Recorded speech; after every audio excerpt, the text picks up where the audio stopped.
Muchas gracias. Bueno, pues les decía que en esta quinta mesa de trabajo vamos a hablar sobre la construcción de políticas públicas a partir de la investigación científica. Es un tema relevante, dado que la sociedad percibe problemas estructurales. Por lo tanto, los investigadores tenemos mucho que aportar, hay mucho que decir en relación a esta investigación científica para mejorar, desde luego, las condiciones de los ciudadanos.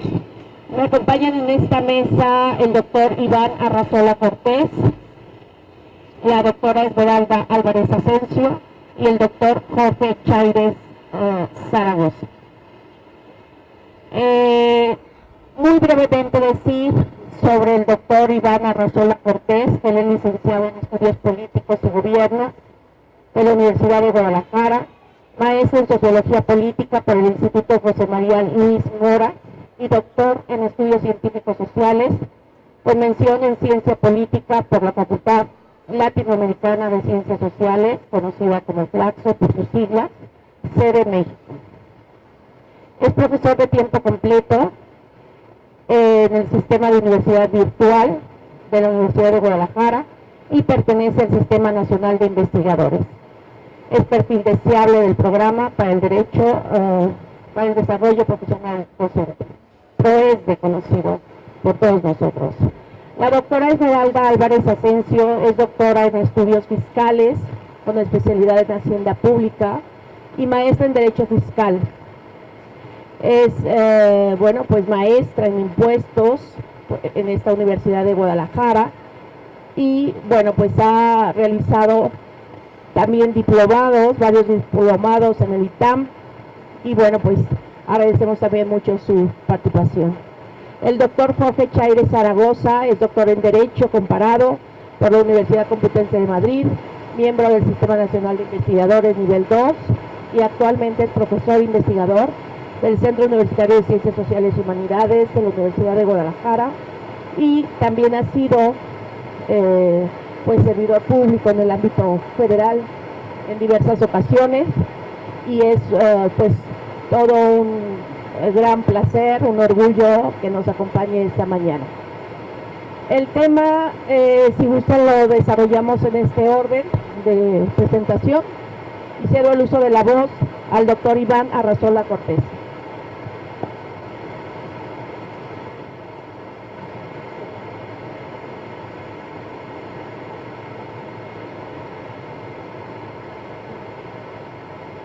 Hola, buenos días a todas, a todos. Gracias por estar aquí. Agradezco la invitación a la doctora Silvia.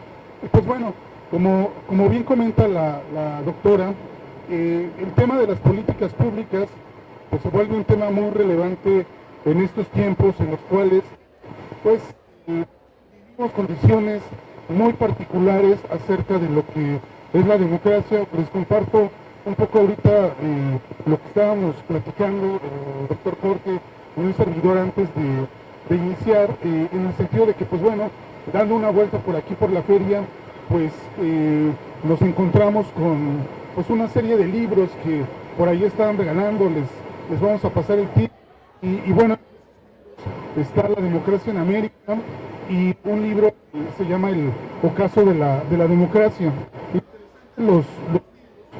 Porque uno, el de la democracia en América, expone, en buena medida me parece, ejemplifica de cierta forma cómo es el origen, vamos a decirlo así, de la democracia. Si bien acerca de esta concepción de democracia puede haber toda una discusión, y es una discusión realmente amplia, algo que resalta Tocqueville y sobre todo lo hace en este libro en el cual habla de cómo se desarrolla la democracia en América, en Estados Unidos específicamente.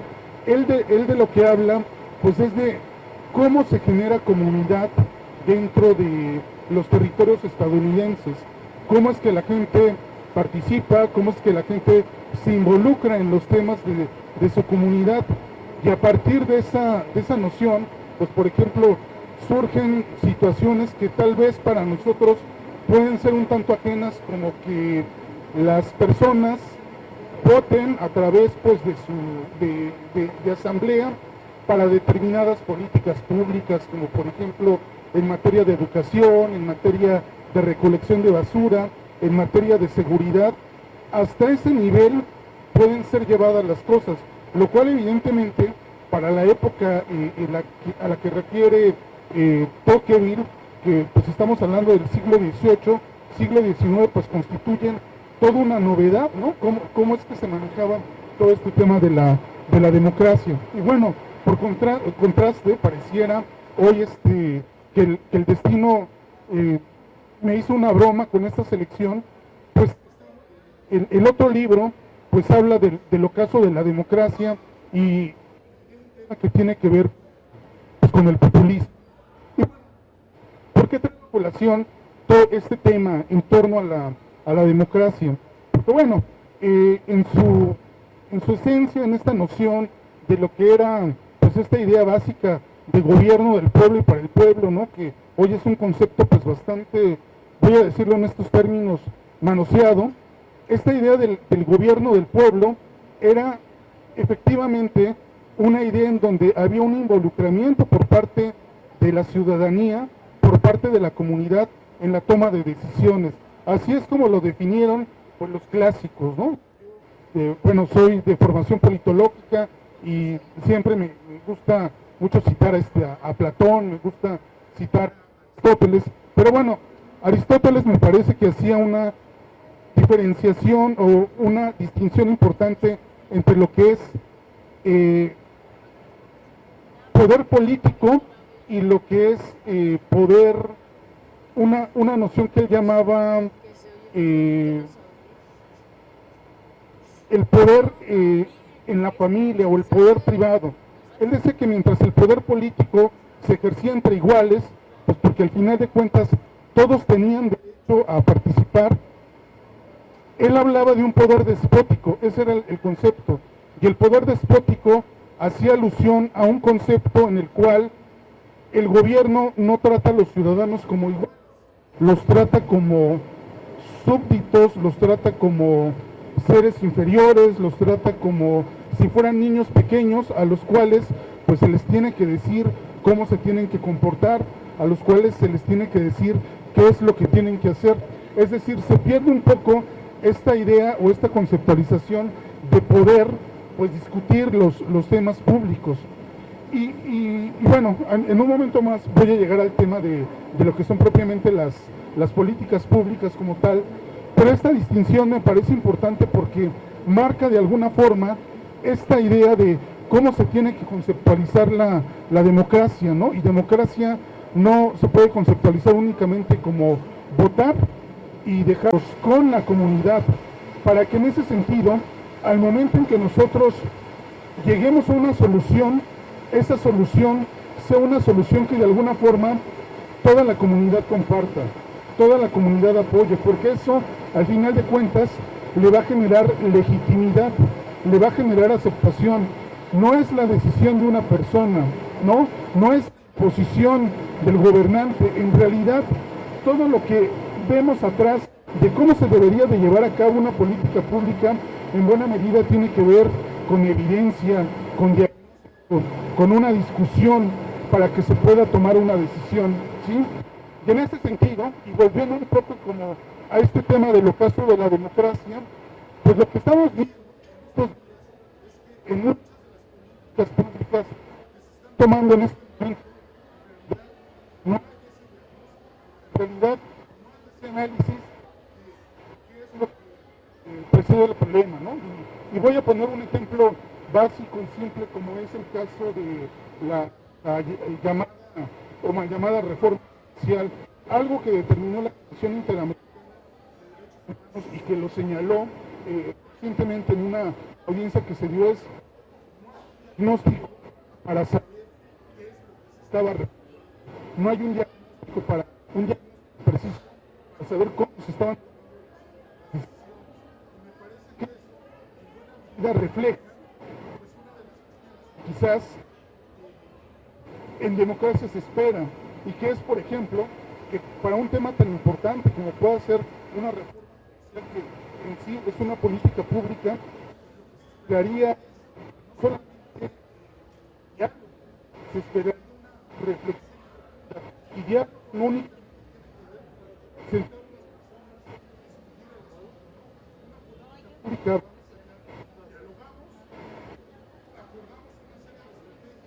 y en base a esa serie de estrategias vemos cuáles son los qué cosas beneficios le va a traer a la comunidad y en base a precisamente ese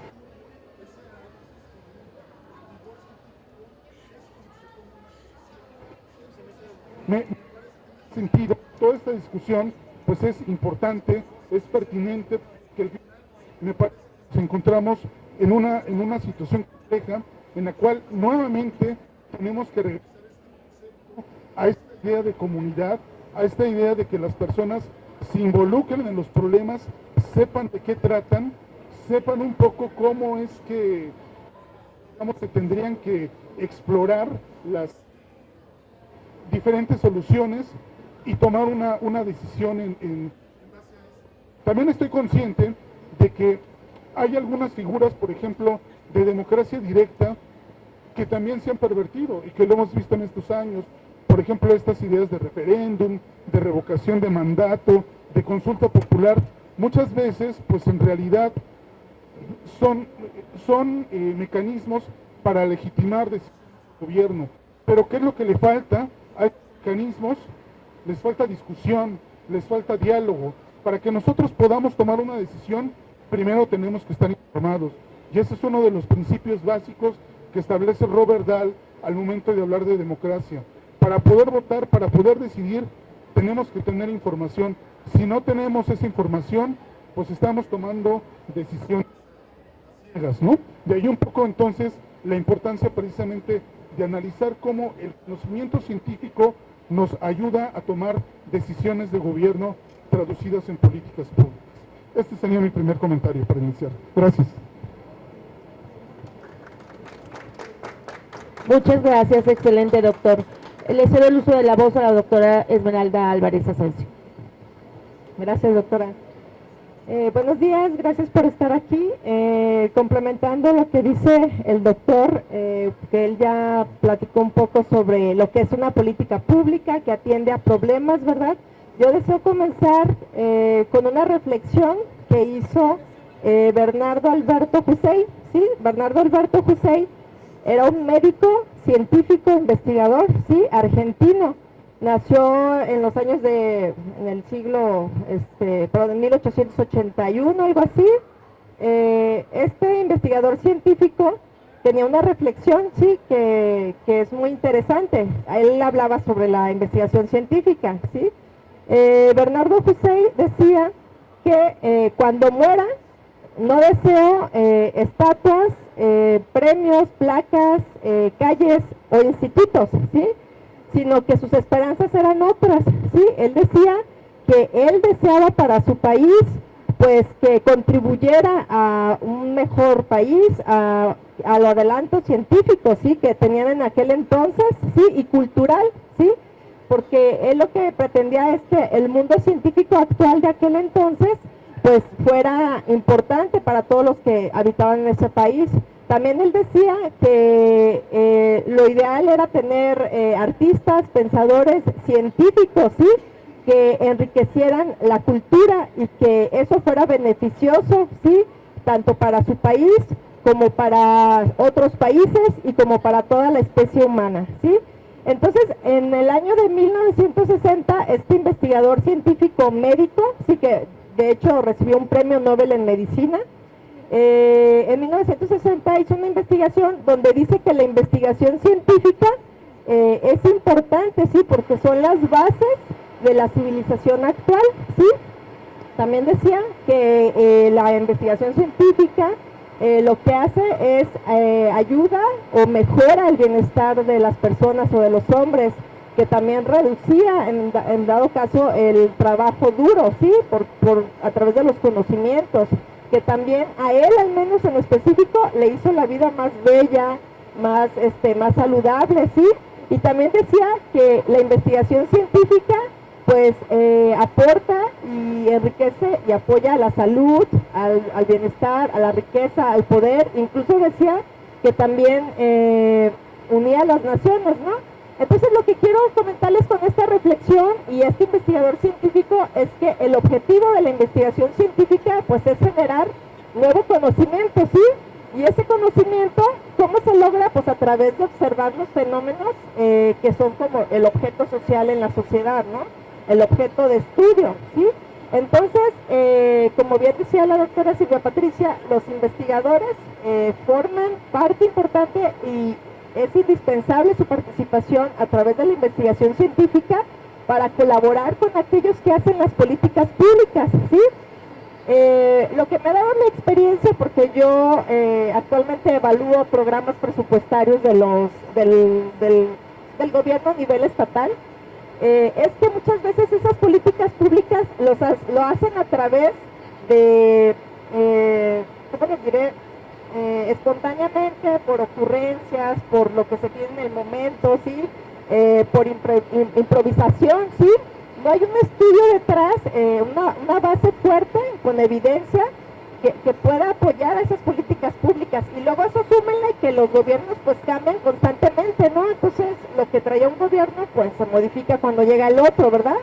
¿Por qué? Pues por cuestiones políticas, ¿no? Entonces, la investigación científica, como bien lo pueden observar, pues aporta mucho a los hacedores, así se les llama hacedores, o a los que elaboran las políticas públicas, ¿sí? Y entonces también, a mediados de los años 70, no sé si sabían, pero comenzó esto de la investigación a través de la investigación social. Entonces lo que querían los investigadores en los años 70, ¿sí? Es construir un puente entre los resultados de las investigaciones con aquellos políticos, ¿sí? Que hacían las políticas públicas. Sin embargo, veían que los resultados de esas investigaciones pues era muy complicado que los políticos lo tomaran en cuenta, porque de alguna forma la academia, la investigación, pues no tiene un peso fuerte hacia los políticos, ¿sí? ¿Por qué? Porque detrás están las decisiones políticas, los intereses políticos. Entonces, desde los años 70 se empezó como esa investigación social, ¿sí? Científica, de ver esos alcances de sus resultados, cómo impactaban para aquellos que hacían las políticas públicas. Sin embargo, se dieron cuenta a través de un estudio, por ejemplo, una de las voces más importantes es Carol Weiss, ¿sí? Carol Weiss también es una investigadora en el ámbito educativo, social y político, ¿sí? Y ella decía que lamentablemente estaba muy débil en la relación entre los políticos con los investigadores académicos, ¿sí? Entonces lo que trataron de hacer en este caso es investigar y tratar de explicar que debía de haber una vinculación entre los científicos y entre los políticos, ¿sí? Lamentablemente esa vinculación, como les digo, muchas veces varía, es esporádica, es débil, ¿sí? Actualmente se ve en algunos estados débil también, ¿sí? Por lo mismo de que no tienen las bases científicas y académicas los políticos, ¿no? Entonces yo lo que les quiero decir como reflexión final es que la investigación científica es muy importante porque lo que hace es proporcionar nuevo conocimiento, ¿sí? Fiable, una información rigurosa, ¿sí? Para aquellos políticos, ¿sí? Donde podríamos enriquecer mucho a nuestro país si esos políticos o los que hacen las políticas públicas pues se basaran en estudios científicos. Bueno, es todo. Muchas gracias, doctora Esmeralda Álvarez Asensio. Cedo el uso de la voz al doctor José Chaires Aragón. Muchas gracias, doctora. Muchas gracias por la invitación. Doctora, con ustedes. Bueno, igual no tenemos mucho tiempo. Sí, quisiera entrar en estos temas. Doctor, estoy platicando antes de entrar a la mesa.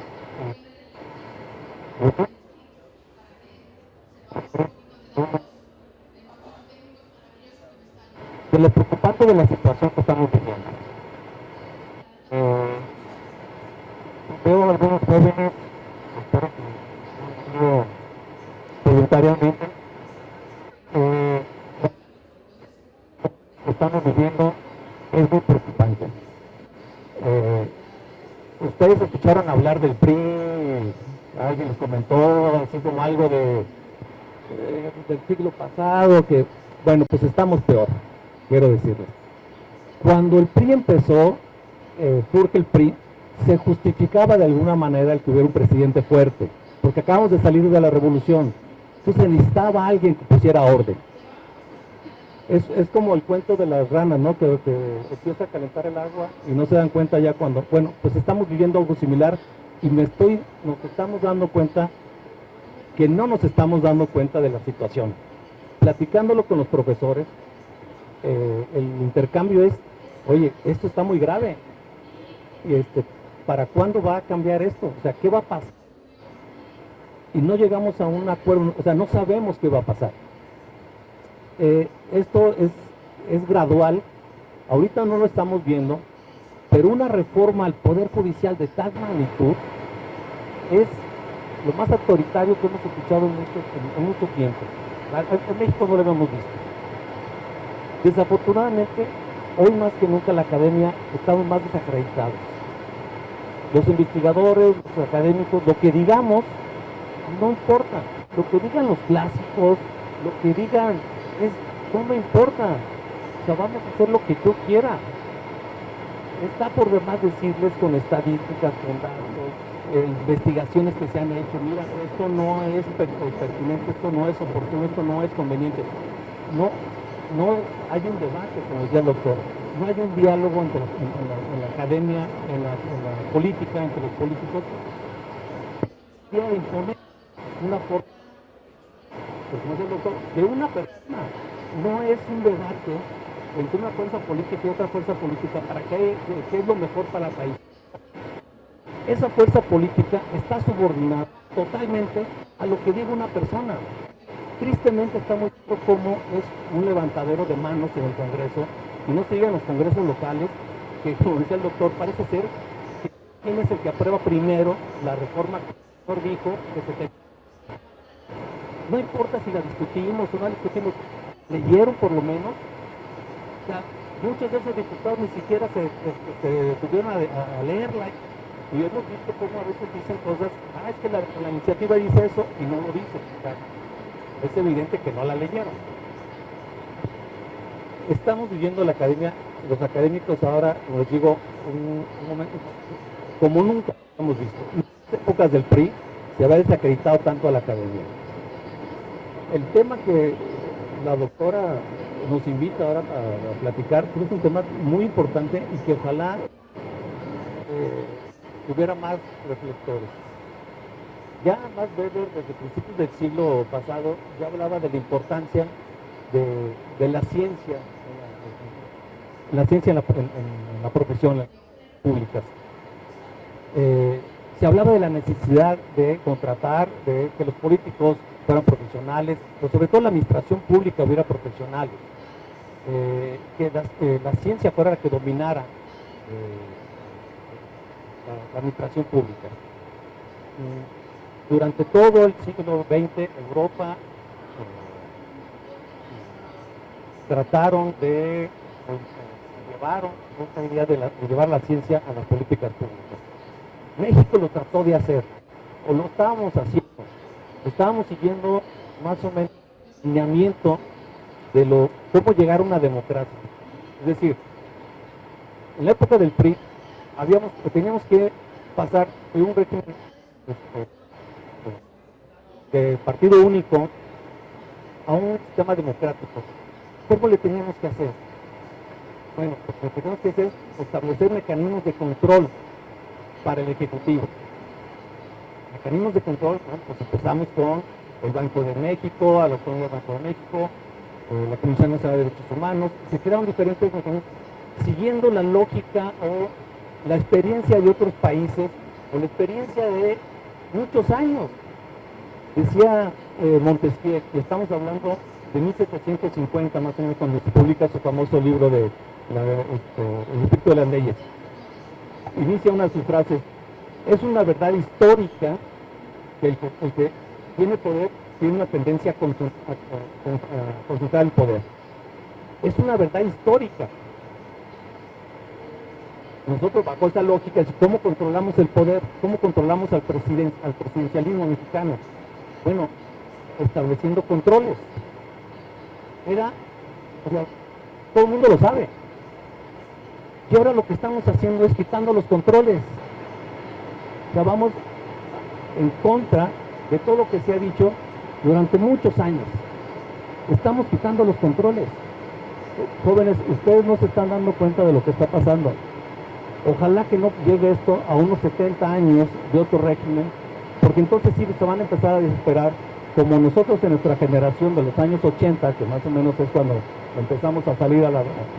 es que empezamos a renegar de que ya eran muchos años de que el PRI estuviera en el gobierno y no hubiera alternancia en el poder, que no existía democracia. Yo me imagino lo que estamos viviendo, lo que se empezó a vivir en los años 30, 40 del siglo pasado. Poco a poco se fue consolidando el PRI, pero de alguna manera cuando vieron que ya la situación era, no quiero decir insostenible, pero ya era, empezaron a abrir mecanismos de participación. Tuvieron esa visión ahora estamos viviendo ese inicio de lo que fue el PRI en los años 40, 50, les digo, en donde lo que se trataba es tener un partido único, partido hegemónico.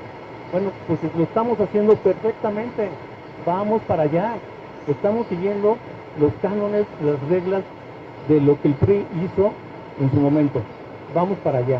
Vamos controlando el poder legislativo, vamos controlando el poder judicial, vamos controlando a los órganos locales, vamos quitando cualquier contrapeso, vamos quitando los órganos autónomos, todo lo que diga lo contrario a lo que dice esa persona, lo vamos a quitar. Esperemos que esto no sea un PRI de 70 años. Por favor, lo que estamos viviendo es delicado. La academia, la investigación en esta parte no está sirviendo para abrir un debate, como decía el doctor.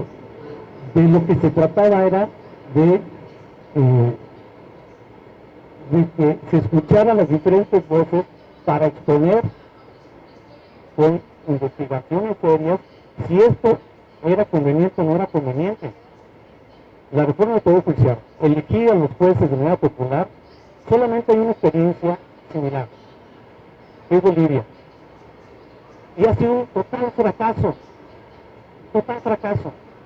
Así precisamente se basa en el conocimiento de la observación y de la experimentación. La única experiencia que sigue en Bolivia es un fracaso. ¿Por qué de nosotros va a salir bien? ¿Dónde está la investigación en donde digan, no, es que el de nosotros sí nos va a salir bien? Ellos lo hicieron porque lo hicieron mal y tal, el de nosotros sí. Querer comparar la elección de los jueces de Estados Unidos no es comparativo, es muy diferente. El único ejemplo que hay es Bolivia y es un fracaso. ¿Dónde está la investigación? ¿Qué metodología siguieron para decirnos que sí va a funcionar? No va a funcionar, va a ser un fracaso. Pero una persona dijo que tenía que ser así, así va a ser. Y todo el mundo que se cae. Pues, tristemente la economía está en un momento muy desacreditado y esperemos que hagamos algo para que esto se revirtúe. No se puede, pero tenemos que hacerlo para que otra vez la academia sea la base de las políticas públicas. Muchas gracias. Muchas gracias. Bueno, pues los tres han coincidido que es necesario un estudio científico para dar solución a una problemática social y que la política pública es el medio de contención y la posibilidad de que el Estado pueda realmente incidir en esa problemática. Y luego, retomando al doctor con ese pesimismo realista, pues entonces la pregunta que me cae inmediatamente lanzada por el doctor, ¿cómo sí? La pregunta que les hago ahora, ¿cómo sí es necesario vincular la institución educativa con ese manejo de políticas públicas. Sabemos que están actuando los políticos según su conveniencia y según les da, ¿verdad? No sé de dónde se sacan tantas ideas tan inimaginables, ¿no? O sea, de dónde lo están tomando no sabemos. Pero ¿cómo sí podríamos nosotros entonces, porque nosotros nos dedicamos a la investigación, somos investigadores del nivel nacional, cómo podríamos nosotros incidir? ¿Qué hace falta? Abrir cauces, relacionarnos con la problemática que sí se está viviendo y no con la que queremos nosotros evidenciar. ¿Qué imaginan para poder mejorar estas condiciones? Iniciemos con la doctora. Gracias, doctora.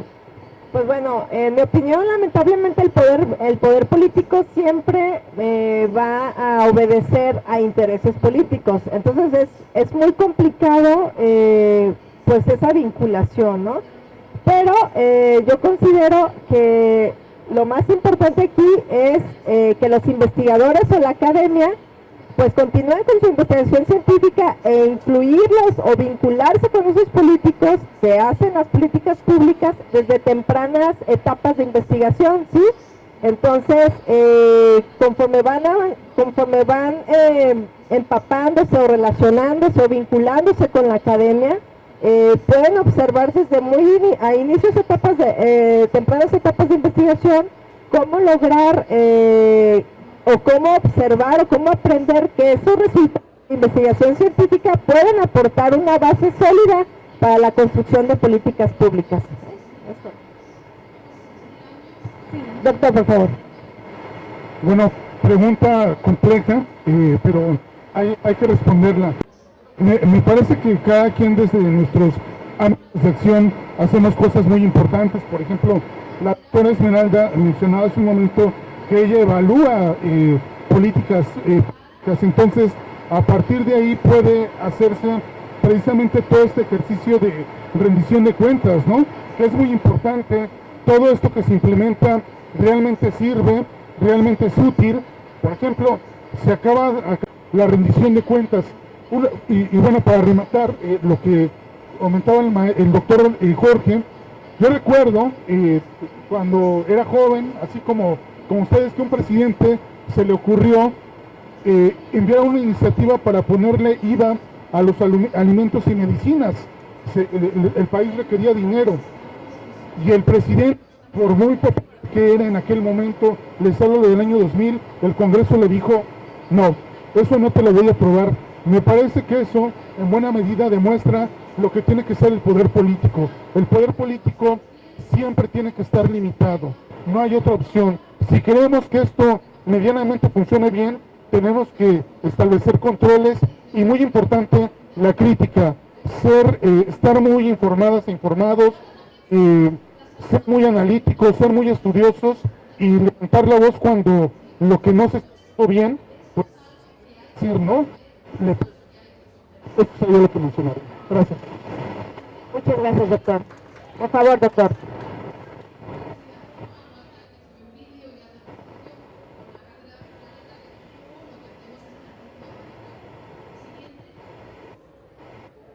Bueno, para terminar igual, pues como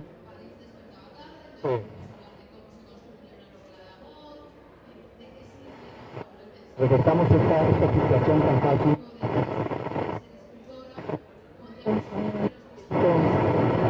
Lo más breve,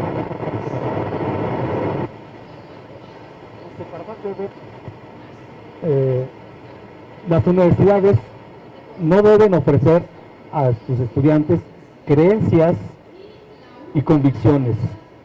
Deben, por el contrario, analizar realidades y sus condiciones, sus leyes y situaciones, y analizar conceptos y sus contenidos y sus presupuestos lógicos.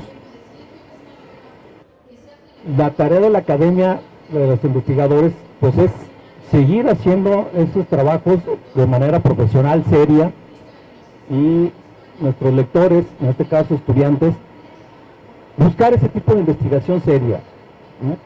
En este caso nosotros, como dice, por parte que dice Weber, no es impartir creencias o una ideología, no sé, es, a ver, datos, investigaciones, si esto es conveniente. Esta idea de la democracia, que los jueces, no estoy con los jueces, elegirlos a los jueces de manera democrática, de manera popular, porque el pueblo va a decidir, es una creencia que no está sustentada científicamente. Cuidado con ese tipo de cosas. Estudiantes, lo que nos corresponde es informarnos con trabajos científicos, con investigaciones científicas, que realmente nosotros podamos tomar la decisión de si sí o si no, fuera de esas creencias o ideologías, si esto conviene o esto no conviene. Eliminar los órganos autónomos, en ningún lado yo he escuchado que sean... ¿Saben cuál fue el argumento para quitar los órganos autónomos? ¿Qué costos? ¿Cuántos metieron a la cárcel por corrupción? Ninguno. Ese fue el argumento. Que sería muy caro. En comparación a lo que estábamos diciendo de nuestra democracia es muy cara por la desconfianza hacia el gobierno. Eso es cara. Por eso se quedó por un doctor, no fue una opinión, como decían, una política neoliberal. No, un gobierno autoritario, no es un partido hegemónico. Para eso se crearon. Y ahora se pretenden eliminar. Cuidado con ese tipo de decisiones. A través de creencias o ideologías en las que no tiene que ver con una realidad específica. Creo que sería la única forma de que nosotros podamos tomar decisiones con conocimiento, realmente podamos tomar esa decisión y no sea a través de una simple ideología que no esté apoyada en una realidad. Muchas gracias, doctor. Bueno, pues efectivamente se toca temas del poder, de la soberanía que está en el pueblo, de cómo en una democracia hay un equilibrio de poderes y para frenar arbitrariedades, injusticias, pues para eso están unos poderes frente a otros. La pregunta que ahora les lanzo es: ¿dónde está el poder? En México, ¿dónde tenemos el poder? ¿Dónde lo encontramos con tanto, efectivamente, con tanto cambio, pues, radical, ¿no?, que estamos viviendo? Empezamos con usted, doctor. El Tabasco está allá en su rancho, dictando lo que tiene que hacer tanto la presidenta como los congresos, los diputados, los senadores, y ahí es que se le ocurre votar, tratar de votar, creo que Corral en contra de, no sé qué fue, Corral, ¿no? Y a alguien se le ocurre votar en contra de lo que dijo el señor, porque entonces lo van a linchar. Triste y delirante ver cómo son diputados en unos congresos tan sumisos, en unos estados tan sumisos, que no son capaces de detenerse. Por eso les digo, esto es muy interesante, muy triste, pero me parece que realmente lo estoy exagerando. Sí, lo vemos así. Ahí nada más saber que se le tira un poco la bocina porque está haciendo falso contacto. Parece que ya mejoró algo, no sé. Mejor. Doctora, ¿qué nos dice de esto? Gracias. Gracias, doctora. Pues, Desde mi punto de vista, el poder se encuentra en el conocimiento, en la investigación. Aquellos pensadores, críticos, investigadores que les gusta indagar, estudiar, definitivamente el poder está ahí. ¿Sí? Y ¿qué ponen? Ahorita pues dicen que es por la población, por la ciudadanía, que el pueblo decide. pero en realidad el conocimiento es el poder, ¿sí? Dentro de más ignorancia exista, pues más incredibilidad hay, ¿no? Entonces, para mí el poder está en el conocimiento. Muchas gracias. Bueno, me parece que el poder está en la gente. No aclara la doctora Silvia exactamente qué tipo de poder se refiere. Pero bueno, me parece que el poder está en la gente. Al final, y como que veo también mucho la discusión a través de los clásicos, pues, por ejemplo, autores como Thomas Hobbes, John Locke, toda esta idea de poder emana de un contrato social. La gente dice, yo decido depositar mi poder en ciertas autoridades que se van a encargar de proteger mis intereses. ¿Qué es lo que yo veo en este momento a nivel de la sociedad?